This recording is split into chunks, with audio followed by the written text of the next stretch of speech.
I'm going to be administering a blood transfusion.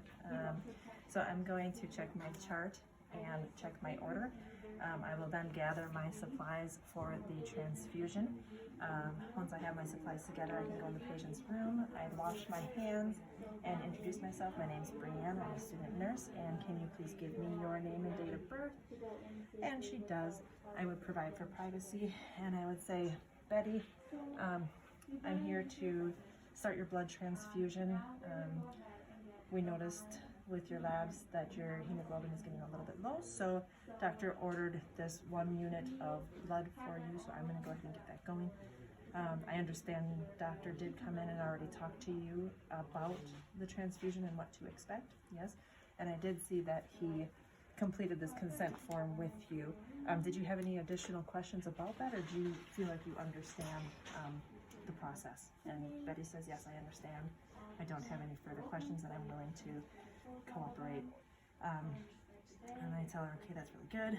I'm going to be monitoring you during the transfusion. I'm going to be watching for any sort of reactions. Just a reminder, some of those reactions you may experience would be something like headache, fever, chills, shortness of breath. You might have chest pain or flank pain. I'd like you to notify me if at any time you experience any of those, or if anything changes, if you feel strange while you're getting the transfusion, okay? Okay. And I did already check this. I'm going to wash my hands and put on gloves. I want to check your IV site, so I'm just going to check it out here. Is that 10-uridol? No, there's no redness, there's no swelling, and the IV is patent, so we are good to go there. Next step is I'm going to go ahead and go get my unit of blood that came up from lab. I have a half an hour from when the lab sends it till I get it connected. If it's any longer than that, it's at risk for contamination. I would get that blood. I would make sure at that time that I don't have anything else running except for blood and normal saline, because anything else would be incompatible. I would also at that time make sure I was familiar with facility protocol for anything like a blood warmer or any sort of specialty filters. Once I've done all of that, then I can get my fellow nurse and have them go through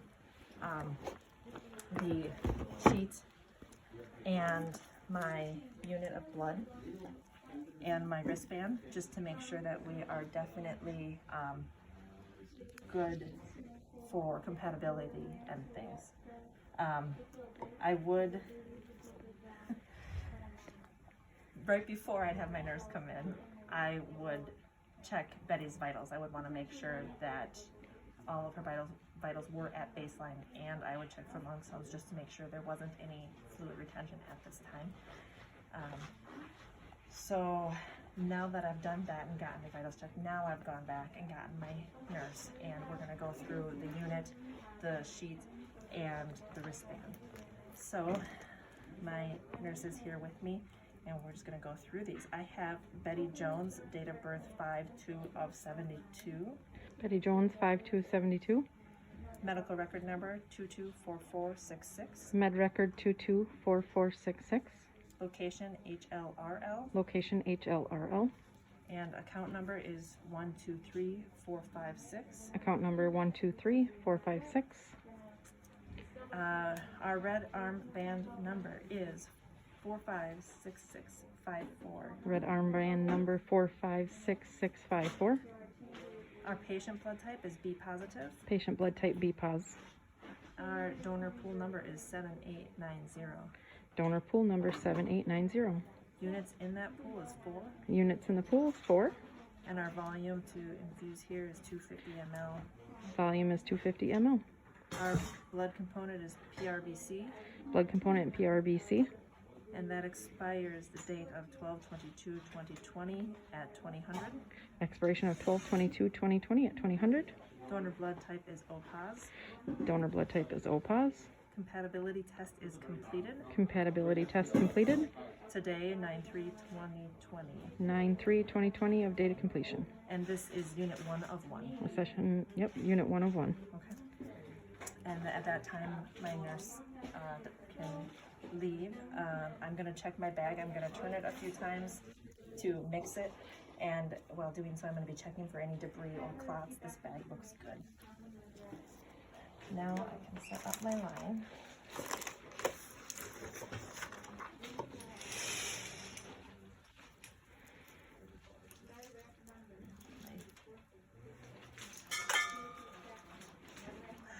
I wouldn't drop that on the floor.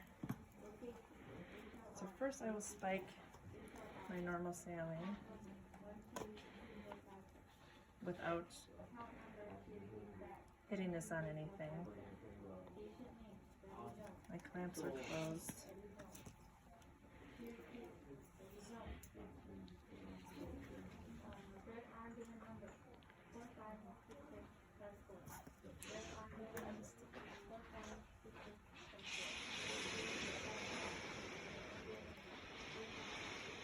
And I'm going to pinch to fill above the filter with the normal saline, and then I'm going to prime my tubing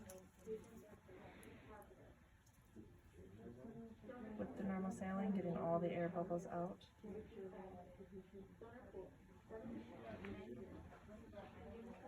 And it is primed now.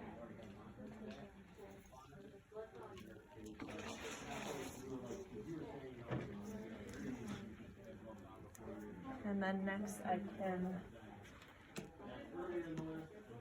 poke and prime the blood, making sure not to come in contact with anything so as to not contaminate the bag.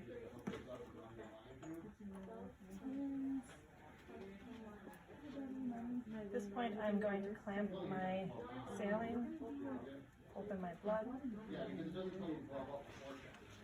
And as I prime this, I'm going to be extra cautious not to lose any of the blood.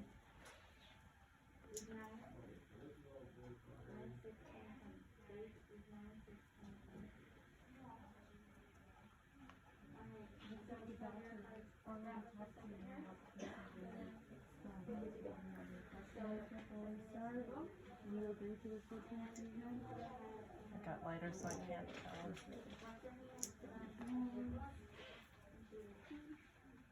Okay. So we'll say that that's primed with the blood now.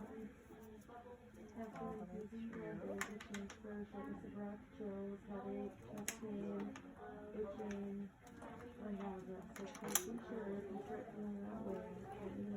I'm going to go ahead and clean according to facility policy, 15 to 20 seconds.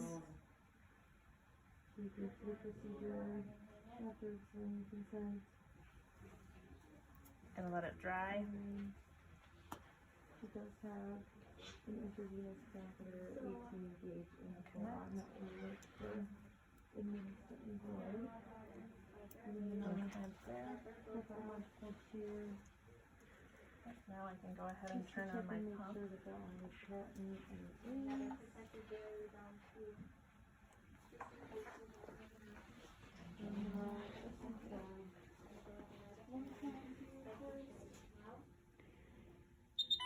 then I will take a set of vital signs to make sure everything is within normal limits before we get started. Patient.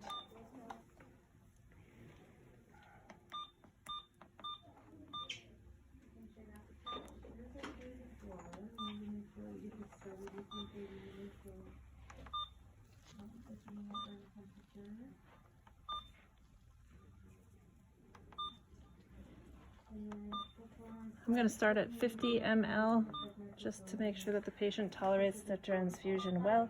I have a bag of 250, so I'm going to run it at 225 or for 225 for the volume. And then I can open my roller and start.